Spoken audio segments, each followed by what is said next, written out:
बिस्मिल्लाहिर्रहमानिर्रहीम। कैसे हैं आप लोग? सब ठीक है? मैं हूँ शाहिद महमूद और आप देख रहे हैं शाहिद व्लॉग्स।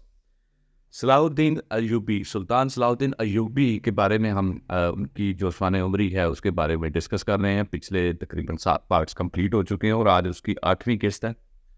इसमें मैं जो लास्ट पार्ट था उसका थोड़ा सा रिकैप आपको बता दूं कि सुल्तान सलाहुद्दीन अय्यूबी की जो सेकंड अपॉइंटमेंट थी as a prime minister of Egypt यानी मिस्र में, वो उनकी अपॉइंटमेंट हुई थी अपना वज़ीर आज़म के तौर पे।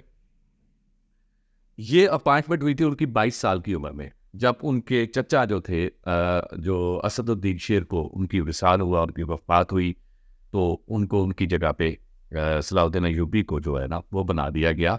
ये वज़ीरुद्दीन ने बनाया था, जो वहाँ के अज़मुद्दीन। अच्छा, ये अज़मुद्दीन जो थे वो खलीफा थे, इसलिए इन्होंने जो है ना इनको अपॉइंट तो कर दिया, लेकिन इसके बाद इनको काफ़ी मुश्किलात का सामना करना पड़ा, क्योंकि उनके दरबार में जो 4 5 7 लोग थे उसमें ऐनुद्दौला भी थे और उनके अपने चचा भी थे। तो इन्होंने बहुत ज़्यादा जो है ना मामू सॉरी इनके मामू थे, उन्होंने काफ़ी ज़्यादा इसके बारे में जो, क्योंकि वो खुद उम्मीदवार थे इस पोस्ट के लिए, तो इसके लिए उन्होंने बहुत ज़्यादा रंजिश का इज़हार भी किया और कुछ लोगों ने उसकी मुखालफत भी की। लेकिन मजबूरी थी कि खलीफा वक्त ने उनको उस वक्त अपॉइंट कर दिया, फरमान जारी हो चुका था, इसीलिए वो क्या नाम देते हैं, उनको अपॉइंट कर दिया गया और उसको मानना पड़ा। अच्छा, यहाँ पे ना मैंने अभी पिछली बारी में जिक्र किया था ना, एक बहुत बड़ा एक फितना उठा था 475 ईस्वी के हिजरी के राउंड अबाउट से लेकर, और 548 हिजरी में उसकी डेथ हुई थी। इस फितने का नाम था हसन बिन सबा।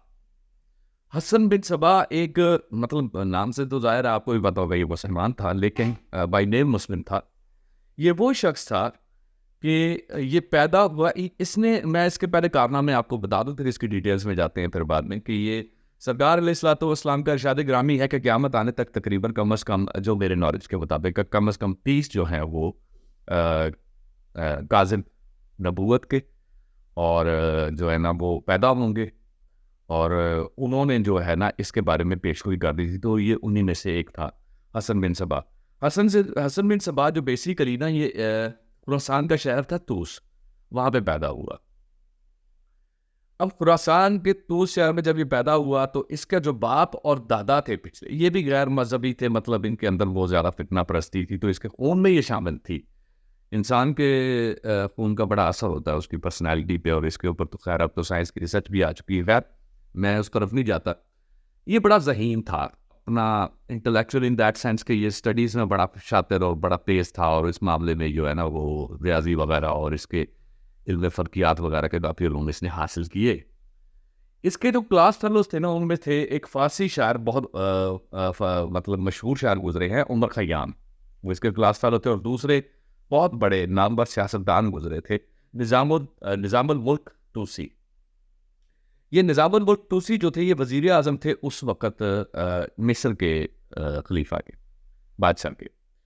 तो हुआ ये कि जनाब ये जब ये वहाँ पे पैदा हुआ, इसने जवानी में थोड़ा कदम रखा, तो ये वहाँ से शिफ्ट होके चला गया जनाब, ये संजोकी बादशाह के जो वज़ीर आज़म थे, सॉरी ये निज़ामुल मुल्क जो थे। अब ये वहाँ से पहुँचा जनाब इजिप्ट। खैर जब ये जवानी में आया तो इसने एक बड़ा फितना शुरू किया, और इसने मतलब ना आपस में सबको, लोगों को गुमराह करना शुरू किया कि ये देखें ये दीन ऐसे नहीं है, और ऐसे नई से नई शाखें बनाने की कोशिश की, और उसके साथ साथ आहिस्ता आहिस्ता इसने नबूवत का दावा भी कर दिया। अब जो निज़ामुल मुल्क थे ना वज़ीर आज़म, इसने सबसे पहला शिकार इनका हो इसका।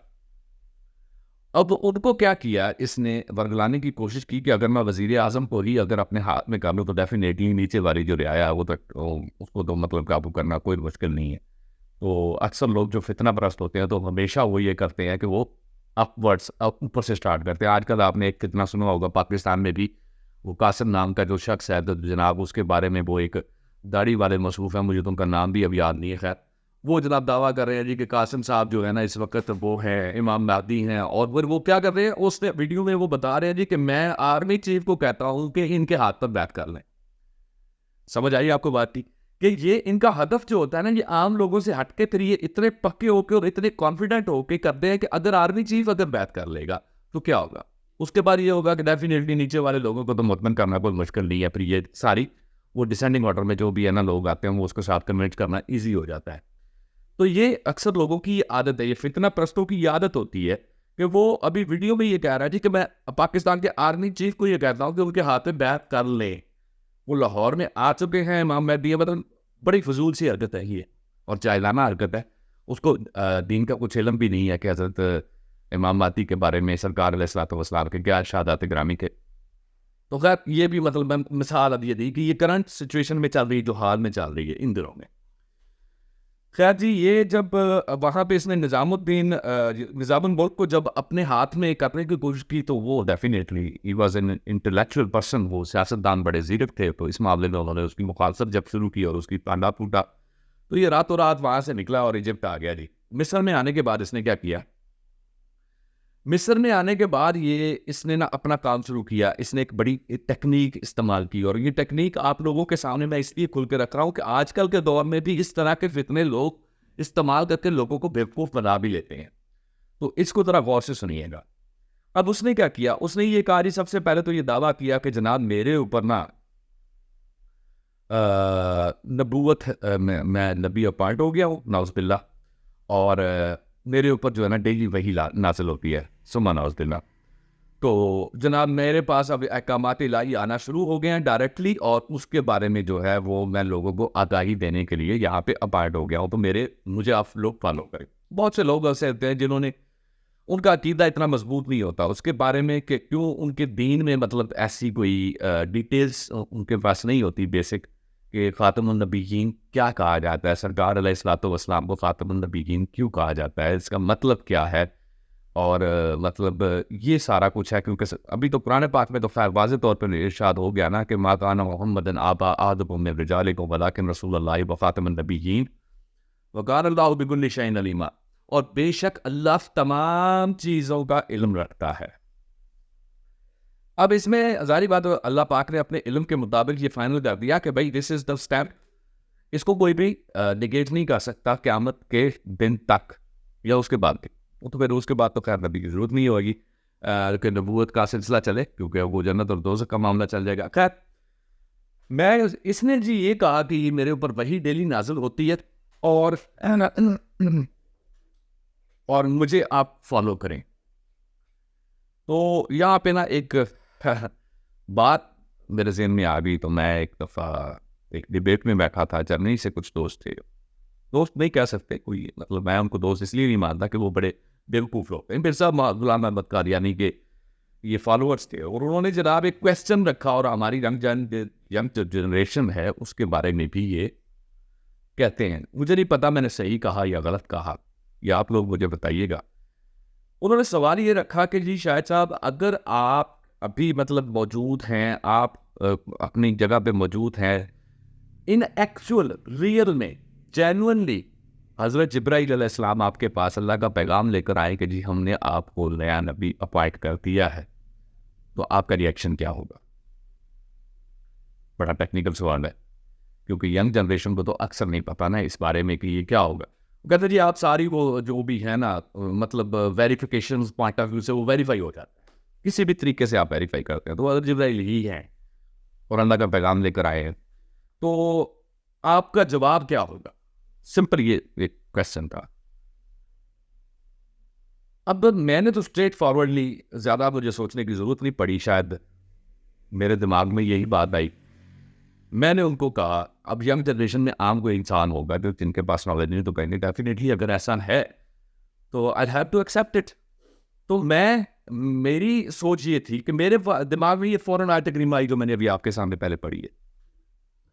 तो उसके जवाब में मैंने उसको स्ट्रेट फॉरवर्डली ये कहा कि जब अगर ऐसा हो गया, तो मैं आपके हिसाब से बात कर रहा हूँ, तो मैं फौरन ये कहूँगा कि ना मैं आपको मानता हूँ और ना आपको भेजने वाले उस अल्लाह को मानता हूँ। उसकी वजह ये है कि मैं उस अल्लाह को इसलिए नहीं मान सकता कि वो अपनी बात से ही मतलब बदल गए, और जो अपनी बात से बदल जाए वो तो अल्लाह ताला की सिफ्त ही नहीं है। तो उसमें ये है कि वो बात यही थी कि वकान अल्लाह बिकुल्लि शैइन अलीमा, कि बेशक अल्लाह ताला की ज़ात हर चीज़ का इल्म रखती है। तो जब ये सारी चीज़ों का इल्म था, तो ये इल्म क्यों नहीं था कि आने वाले वक्त में मुझ जैसे बंदे की भी ज़रूरत पड़ सकती है? तो दैट मीन ये स्किप हो गया, तो ये तो नाकस हो गया, तो फिर तो बात ख़त्म होगी। मैं इस बात को नहीं मानता, इसलिए आप जहाँ से आया वहीं तशरीफ़ ले जाए। और इसके ऊपर मैं कोई बहस नहीं करूँगा, क्योंकि मैं सरकार अलैहिस्सलाम की ज़ात अक़दस की जो ख़ातमुन नबिय्यीन होने की जो एक कंडीशन है, उसके ऊपर किसी भी किस्म का कोई कॉम्प्रोमाइज़ करने के लिए तैयार नहीं हूँ। वो भी मुझे मेरे कुरान ने ही बताया, और उसी उसी अल्लाह के कलाम ने बताया जिनका नाम लेकर आप मुझे ये सपोज़िशन दे रहे हैं। अब उसके पास कोई जवाब नहीं था। तो अगर आपके पास बेसिक नॉलेज होगा ना, तो आप इस तरह के फितनों से लोगों को बचा सकते हैं और अपने आप को भी बचा सकते हैं। ये बहुत बड़ा खतरनाक हमला होता है, और शैतान है, ये बड़े बड़े शातिर तरीकों से आपके ऊपर हमला करता है। खैर, ये असम बिन सबात है, इसने नबूवत का दावा कर दिया। मिस्र में भी इसकी दाल नहीं गई, वहाँ पे भी लोगों ने इसके खिलाफ जो है ना वो बड़ा जब शोरश बरपा हुआ, तो ये कुछ लोग उसको फॉलो करने लग गए जिनके पास नॉलेज कम था। तो मिस्र से ये जो है ना वहाँ से शिफ्ट हुआ, और ये चला गया जनाब इस्फहान। इस्फहान जब ये पहुंचा है, तो वहां से इसने फिर अपनी पूरी एक टीम तैयार की कि जी मैं मुजद्दिद वक्त भी हूँ। फिर पहले मुजद्दिद वक्त से चला, फिर नबूवत का दावा कर दिया, और उसके बाद इसने एक बड़ा ड्रामा क्रिएट किया। मैं आपको बताता हूँ ड्रामा क्या है। इस्फहान से जब ये निकला है ना जी, इसने वहां पे ना एक किला तैयार करवाया। किला एक ऐसी जगह पे तैयार करवाया कि जैसे एक बहुत बड़ा मतलब किला था, लेकिन ये था पहाड़ की चोटी पे, जिसके ऊपर डायरेक्टली कोई रास्ता नहीं जाता था। वहां पे जनाब ये अपना तख्त लगाता था, और तख्त इसने जमुर्द और ये मतलब जमुर्द के पत्थरों से और ये याकूत और मरजान वगैरह से ना बड़ा खूबसूरत तैयार हुआ। उसके पीछे में इसने एक बड़ा सिस्टम लगाया था कि उसके जो पाए थे ना वो जमुर्द से बने होते, उनके नीचे इसने कोई ना लाइट लगाई। लाइट इन दैट सेंस को दिया वगैरह, या तब तक क्योंकि इलेक्ट्रिसिटी तो थी नहीं, तो ये दिया वगैरह या ऐसी कोई रोशनी ये पैदा करता था, जिससे वो तख्त, जब ये तख्त पर बैठता था तो वो लाइट ऑन हो जाती थी। इसके करिंदे भी बड़े तेज थे इसके साथ थे। तो वो जब वो लाइट फैलती थी, तो वो कहता था ये देखिए, ये अल्लाह का नूर मुझसे निकल रहा है, ये अल्लाह ताला का नूर है जो मुझ पे आ रहा है। तो लोग बड़े हैरान और परेशानी। ये शोबदाबाजी सारी दुनिया आपको अक्सर ऐसे मिलते होंगे जो शोबदाबाजियाँ करते हैं और दीन के बिल्कुल बरखिलाफ होते हैं, लेकिन हम उनको मान लेते हैं क्योंकि वो अल्लाह और उसके रसूल का नाम ले रहे होते हैं। खैर, क्या हुआ जी कि वो इसने वहां पे एक जन्नत और एक दोजख तैयार करवाई। अब जो इसके फॉलोअर्स थे ना, उसने उसको कहा कि भाई कंडीशन अब ये देखें ये क्या है। तो उन्होंने, जाहिर बात है, कुछ लोगों ने बीच में सवाल किए कि जनाब जन्नत तो अल्लाह ताला की ज़ात ने सातवें आसमान पर बनाई है और वहीं पे हमने जाना है, तो आपने यहाँ पे जन्नत कैसे बना ली? उन्होंने कहा जी ये एक न्यू कंडीशन आई है। वो कंडीशन ये है कि अगर कोई शख्स इस जन्नत का अहल हुआ तो वो दूसरी स्टेज पे उस जन्नत में जाएगा, अदरवाइज उसकी फाइनल डेस्टिनेशन वो नहीं हो सकती। पहले अपने आप को इस जन्नत के लिए काबिल बनाओ। अब ये बड़ा एक शातिर आदमी था। इसने क्या किया, इसने लोगों के जो जो उसके फॉलोअर्स थे ना, उनमें से कुछ ऐसे लोगों को सिलेक्ट करता था जिनके बारे में ये जानता था कि ये थोड़े से दिलेर हैं, और दिलेर थोड़े भी नहीं, काफ़ी ज़्यादा दिलेर हैं, और मतलब इनके ताकतवर हैं, जवान हैं, और मतलब जिसको कहा जाता है जंप टाइप का बंदा है, ये मेरे काम आ सकता है। तो उसको क्या करता था, ये अपने हुजरे में ले जाता, उसको कहता अभी आज की रात तुम्हें मैं अपनी जन्नत की सैर करवाऊंगा और तुम मेरे गुजरे में आ जाओ। तो वो शख्स वहां पे जब पहुंचता तो उसको ये एक नशावर कोई मशरूब पहला पिला देता था, वो सो जाता था। जैसे वो सोता था तो ये अपने जो करिंदे थे या बाग थे या गार्ड्स थे, उनको वो उसको उसी तरह उठा के ले जाके, तो जनाब उसकी जो बनाई हुई एक जन्नत थी वहां पे उसने बड़े मतलब आलीशान किस्म के पैड्स लगाए और बड़े खूबसूरत अंदर से, और बीच में उसने कुछ खूबसूरत लड़कियां और यंग एज की लड़कियां भी वहां पे रखी हुई थी for the entertainment of their visitors. और उनको ये कहता था ये हूरे हैं, और बड़े तालाब, और आप समझ लें कि बड़ा उस दौर में बहुत ज़्यादा एडवांस लेवल का जो है ना वो उसने एक महल टाइप वो बनाया था। उसमें वो बंदे को लिटाते थे, जब वो उठता था तो उसकी आँख खुलती तो उसने देखना जी मैं तो कहाँ पे पहुँचा हूँ। तो उसके वो मतलब उसकी खिदमत होनी, उसको खाना खिलाया जाना, उसको हर तरह की फैसिलिटेशन दी जानी, जो उसने कहना उसको मान लिया जाना। अभी नहरें भी, और दूध की नहर भी एक जाली किस्म की उसने वहाँ पे जारी करवाई, और बड़ा कुछ उसने किया हुआ था उसमें। तो हुआ ये कि जनाब अब वो बंदा बड़ा, उसको एक आधा दिन वहाँ पे रुकना, और उसके बाद उन्हीं जो वो उसकी वो सो कॉल्ड हूरें थी, वो उसको वो मशरूब दोबारा पिलाती, वो सो जाता। जैसे ही सोता तो उसको उठा के वापस उसी जगह पर ला के लिटा दिया जाता जहाँ से उसको लेकर गए थे। जब वो उठता तो देखता तो फिर वहीं का वहीं।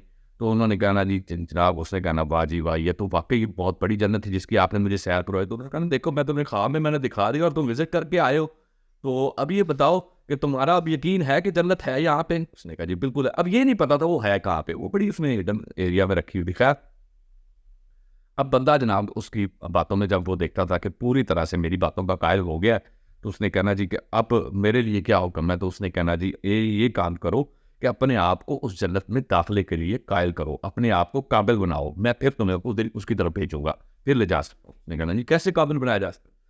उसमें उसने कहना जी कि अल्लाह के दुश्मनों का, जो हमारे दुश्मन है, उनके खात्मा किसी का एक का करोगे तो तुम अपने आप को जिहाद में डालोगे, ये सोकार तुम्हारा जिहाद है। तो तुम उस जिहाद में अपने आप को जब साबित करोगे तो तुम्हें डेफिनेटली मरने के बाद जन्नत मिल जाएगी।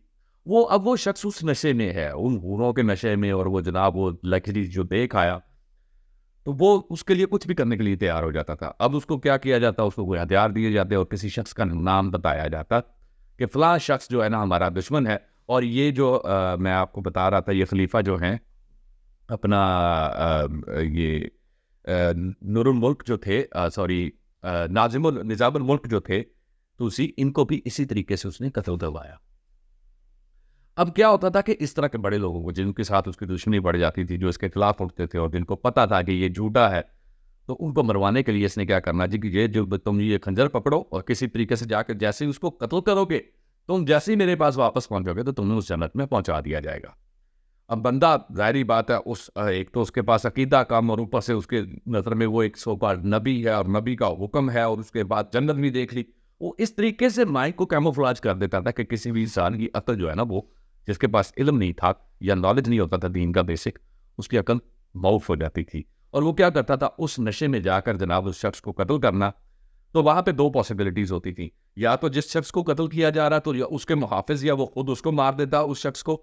अगर वो किसी तरीके से वहां से बच के निकल भी जाता तो इसने पीछे अपने 2-3 और बंदे छोड़े होते थे मुहाफिजों में से, जो उसको वहां से निकलते ही कत्ल कर देते थे, यही कहकर लोगों को कि जी इसने बहुत बड़ा जुर्म किया था, हमारे हत्थे चढ़ गया, हमने इसको मार दिया। अब वो बंदा भी मारा गया, हथियार भी इस्तेमाल किया, इस हथियार के तौर पर इस्तेमाल भी किया और उसको मार भी दिया। अब मरने के बाद जनाब जैसे इसके पास खबर पहुंच रही, तो इसने अपने जो पैरोकार थे उनको कहना कि लो जी, आपका एक भाई जन्नत में पहुंच गया।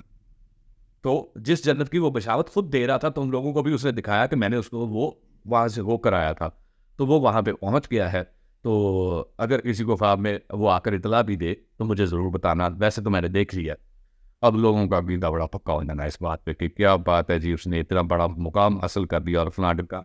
ये इसकी बड़ी एक शातराना चाल थी। और दूसरा, इसने तरह तरह के किस्म के ना जहर ईजाद किए थे, जो अपने दुश्मनों को खिलाने के लिए, मारने के लिए तैयार करता था।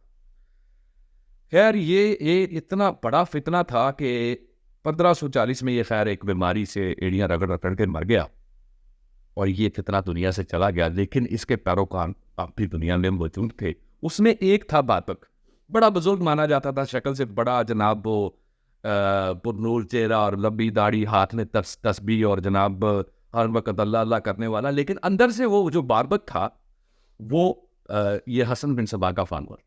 अब ये बारबक जाता है अज़ुद्दीन के पास और उसको जाकर कहता है कि तुमने एक कल के छोकरे को उठाकर वजीर आजम बना दिया है, तो तुमने तो ये बहुत बड़ा गलत काम किया। तो उसके बारे में ये क्या किया जी कि बारबक ने जो है ना, वो आज़द एक और था जो वहां पे मौजूद था उसके मुशीरों में से, उसने कहा जी कि आज़द को रिकमेंड किया कि इस आज़द को तुम बनाओ। अब ये आज़द भी अंतर से फॉलोअर था हसन बिन सबा के फॉलोअर्स का, तो ये बारबक को बड़ा मानते थे और उसका रोब भी बड़ा था। उसके बारे में ये मशहूर था कि जो इससे दुश्मनी करता वो मारा जाता है पुरस्कार तरीके से। तो वो पुरस्कार तरीका मैं ऑलरेडी आपको बता चुका हूँ कि अपने ताल्लुक वालों को, जानने वालों को जनाब ये उसी वक्त ये देता था, और उस तरीके से उसको जहर पिला दिया जाता था। नूरुद्दीन महमूद जबी के चचा को भी जिसने शहीद किया था सोते हुए खैमे में, पिछली वीडियोज़ में आपको बताया है। तो वो जो मुहाफिज था जिसने कत्ल किया था, वो भी इसी हसन बिन सबा का फॉलोअर था। तो ये एक बहुत बड़ा फितना था। खुद तो वो मर गया, जानो बासल हो गया, लेकिन जाते हुए वो जो इतनी ज्यादा वो अपनी डिबेट्स और इतनी तकरीर और फॉलोअर्स रख गया था ना, उनको बड़ा उसने। अब ये बारबक ने जो है ना जी क्या किया कि इसने कहा जी कि अब इसने अपने मशीरों को इकट्ठा किया जो इसके करीबी थे। अजुद्दीन ने खैर उनको ये कहा कि जी मैं इंशाल्लाह जल्दी जो है ना इसको फारिग कर दूंगा, ये कोई ना कोई गलती करेगा तो हम इसको निकाल देंगे, तो फलान ढिमकान। उसने बड़ी मुश्किल से, क्योंकि वो चाहता था कि नूरुद्दीन महमूद जंगी की जो है ना वो सपोर्ट भी मुझे हासिल रहे, और वो इसी सूरत में हासिल रह सकती थी कि अगर मैं सलाउद्दीन अय्यूबी को वजीर आजम रखता हूँ यहाँ पे। क्योंकि शाबर जो था वो तो मार दिया उसने, कत्ल कर दिया था जो पहले उसका वजीर आजम था। तो फिर ये शाबर की जगह पे अब वजीर आजम अपॉइंट हो गए after the death of Asaduddin शेर को। अब यहाँ पे बाबक अपनी कार्रवाई करके चला गया और उसने लेकिन समझ लिया कि अज़ुद्दीन अभी इतनी फ़ौरन इसको फारग नहीं करेगा, तो उसने अपना एक मंसूबा अपनाया। उसने कुछ फॉलोअर्स जो थे उनको इकट्ठा किया, जो कि हसन बिन सबा की ही कैटेगरी से उसकी उसके फ़िरके से थे। फ़िरका तो नहीं मैं कहूँगा, ये एक उफ़रिया मतलब सेक्शन कह सकते हैं कि वो काफ़िर जो थे उनको इकट्ठा किया और उसने उनको ये कहा कि जी आप एक काम करें कि अगर किसी तरीके से तुम लोगों ने सुल्तान सलाहुद्दीन अय्यूबी को कत्ल कर दिया तो जन्नत तुम्हारी पक्की। क्योंकि मुझे जो है हमारे पेशवा ने ख्वाब में आकर बताया और वो मुझसे इतना नाराज़ थे कि मैं उनकी तरफ देखता था तो उन्होंने दूसरी तरफ मुँह कर लिया, फिर मैं उधर से जाके देखता था फिर मुँह। तीसरी दफ़ा मैंने उनसे मिन्नत करके जब रो के पूछा तो उन्होंने मुझे कहा कि तुम्हारे होते हुए एक बदअकीदा इंसान, एक शख्स जो है, एक बुरे अकीदे का बंदा, वो कैसे आकर वज़ारत उज़्मा की कुर्सी पर बैठ गया। अब ये खुद सोचें कि ये उन लोगों के लिए तो बदअकीदा ही होगा ना, क्योंकि जो कि इस्लाम का पैरोकार और सरकार अलैहिस्सलातु वस्सलाम की ज़ात अक़दस के अलावा किसी की ज़ात को नहीं मानता, तो डेफिनेटली वो उनके लिए तो बदअकीदा होना है। खैर जी, ये हुआ कि उसने वो 3 लड़के अपॉइंट कर दिए कि जी जैसे ही अब सलाहुद्दीन अय्यूबी जो थे ना, before getting appointed as a prime minister of Egypt, उनकी ये आदत थी कि वो शिकार के लिए निकलते थे और शिकार के लिए अक्सर लोग अकेले निकलते थे। उन्होंने कहा ये जब भी अपने किले से शिकार के लिए निकलेगा तो तुमने इनको किले में पाकर तो इसको शहीद कर देना, कत्ल कर देना। अब जनाब वो तीनों ने बड़ी मेहनत की, बड़ी देर उसके किले के बाहर एक फकीरों का भेष बनाकर फिरते रहे, बड़ी देर उन्होंने अपनी कोशिश की, लेकिन काफ़ी दिन गुजरने के बाद भी सुल्तान सलाहुद्दीन अय्यूबी शिकार के लिए नहीं गए। तो उनके बल्कि ये दोस्त ने भी ये कहा कि जी आप शिकार के लिए पहले जाते थे तो क्यों नहीं जाते? तो उन्होंने कहा कि मैं पहले मेरी उम्र का तकाजा था, मैं उस वजह से जाता था, लेकिन अब मैं वज़ारत उज़्मा पर फायज़ हूँ तो मुझे ये शौक ज़ेब नहीं देते। मेरे लिए लोगों की परेशानी बहुत ज़्यादा है, मैं उनके मसले हल करूँ। अब फ़ौज में जो है ना एक बहुत बड़ी तादाद जो थी वो सुल्तान सलाहुद्दीन अय्यूबी को भी एक्सेप्ट नहीं कर पा रही थी। एक्सेप्ट इन दैट सेंस नहीं कर पा रही थी कि देखें एक नया बंदा अपॉइंट हुआ, दूसरा वो दूसरे इलाके से था, हलब से थे, ये अब इजिप्ट में है, तो वो लोगों के लिए बड़ा एक प्रॉब्लम था। वो कहते थे हमारा जो सरबराह हम में से कोई होना चाहिए। तो उसके लिए ना सलाहुद्दीन अय्यूबी ने बड़ी एक कोशिश की किस तरीके से इसको मैं कवर अप करूँ इस प्रॉब्लम को। तो उसको कवर करने के लिए सलाहुद्दीन अय्यूबी को ना रात में एक ख्वाब आया, तो उसमें एक बुजुर्ग हस्ती उनको मिले और उन्होंने कहा कि तुम्हारी फलाह लोगों की फलाह में है, अगर तुम्हारी कामयाबी लोगों की फलाह में है, उनकी खिदमत करो, तुम फलाह पा जाओगे। अब इससे अंदाज़ा हो गया कि उनको पता चल गया कि अब मुझे क्या करना है। खैर हुआ क्या कि अल्लाह ताला की ज़ात का एक बहुत बड़ी एक शान है, वो ये है कि जो ज़ात पर अकीदा रख ले, आंखें बंद कर कर, जैसे अकीदा रखने की ज़रूरत है, उस ज़ात को अगर मान ले अपना मददगार, तो वो ज़ात कभी उसको अकेला नहीं छोड़ती। वो जहाँ पे भी फंसेगा, जहाँ पे भी उसको लगेगा कि रास्ते बंद हो रहे हैं, तो वो ज़ात उसको डेफिनेटली ज़रूर अपनी तरफ से कोई ना कोई रास्ता दिखाएगी। वो किसी वसीले के थ्रू हो सकता है या वो डायरेक्टली भी कोई इंटरफेरेंस कोई ऐसी हो सकती है जिससे उसको इशारा मिल जाता है। हुआ क्या जी, सलाहुद्दीन अय्यूबी ने क्या किया कि असदुद्दीन शेर को जब विसाल हुआ ना उनका, तो उनको एक उनकी आदत थी, खैर उनको जब वो ज़ाहिर बात है चीफ ऑफ आर्मी स्टाफ थे सॉरी, तो जो वो जिस इलाके में भी जाते थे ना, तो वहाँ पे लोग जो जो उमरा थे या जो वहाँ पे खुलफा थे, जहाँ पे भी जाके रहते थे, तो वो उनको कीमती तोहफ़े देते थे। अनवा इकसाम के जवाहरात भी दिए जा रहे हैं, हीरे भी कोई देता था, कोई मतलब सोने के ज़ेवरात, कोई तलवारें, कोई अच्छी ये वो, कोई ज़ीरा सोने की, मतलब इस तरह के जो गिफ्ट उनको दिए। ये सारे गिफ्ट्स पड़े थे सलाहुद्दीन अय्यूबी के पास, क्योंकि he was the custodian after him. Salahuddin Ayyubi ने वो तमाम जो थे नवातरात और जवाहरात थे वो सारे सेल किए और उसकी जो कीमत इकट्ठी हुई, सलाहुद्दीन अय्यूबी ने तमाम फौज में बराबर बांट दी और फौजियों को ये एक बड़ा बोनस मिला है अचानक से। जब ये बोनस मिला तो सलाहुद्दीन अय्यूबी ने ये कहा कि तुम लोग अपनी नींदें हराम करके लोगों की नींदों के लिए कुर्बानी देते हो, तो तुम लोग मेरे भाई हो और मेरे पास जो कुछ भी है ये तुम सब का है, ये मैंने तुम पर लुटा दिया, ये तुम्हारे ऊपर, हाँ तुम्हारे और तुम्हारे अहले खाना के ऊपर हलाल है, मुझ पर ये हराम है। तो इसका बड़ा इम्पैक्ट पड़ा और साथ ही सलाहुद्दीन अय्यूबी ने यह ऐलान कर दिया कि अगर कोई शख्स फौज में एंट्री भर्ती होता है एज ए फौजी, तो वो मेरे लिए उतना ही काबिल एहतराम होगा जितना कि मेरे लिए खलीफा है। लोगों के ऊपर बड़ा अच्छा इंप्रेशन पड़ा और लोगों ने धड़ाधड़ जो है ना नौजवान वो फौज में दाखिला होना भी शुरू हुए और बड़ी अच्छी मुनज़्ज़म फौज तैयार कर दी। सलाहुद्दीन अय्यूबी ने फिर उसके बाद जो है ना कुछ गद्दार पकड़े।